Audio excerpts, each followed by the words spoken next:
The Little Light of Christmas. In the heart of the Golden Valley sat the village of Adebayo. It was a place where the sun kissed the earth and people laughed loudly in the streets.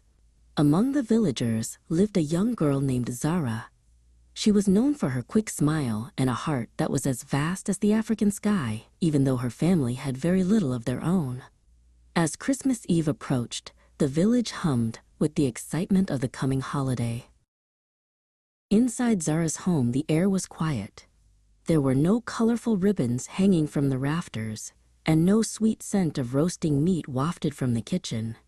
Her mother, Amina, sat by a very small fire, stirring a pot of plain porridge. "We do not have much this year, my Zara," Amina said softly, her voice filled with a gentle sadness, "but we have our health, and we have each other." Zara looked out the small window at the distant, flickering lights of the larger houses in the village. She didn't mind the empty table or the lack of presents, but she felt a deep longing for a spark of Christmas joy to touch their home. She closed her eyes and made a silent wish upon the first star of the evening, hoping that the spirit of the season would find its way to their doorstep.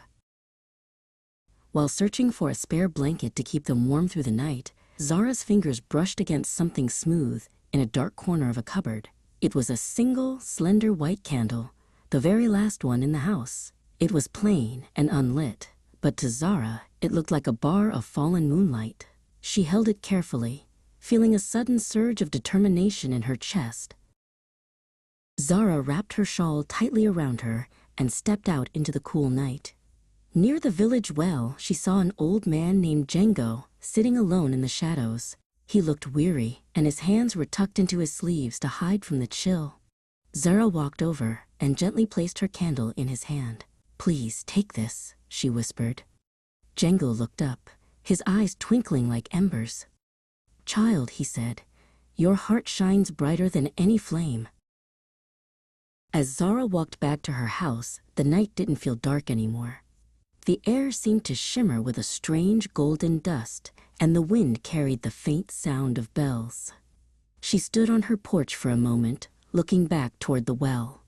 The old man was gone, but the spot where he had sat was bathed in a soft, ethereal glow that made the pebbles on the ground look like diamonds. On Christmas morning, Zara was woken by the sound of Amina's joyful gasping. Zara rubbed her eyes and couldn't believe what she saw. In the corner of their small room stood a beautiful evergreen tree, decorated with bright red berries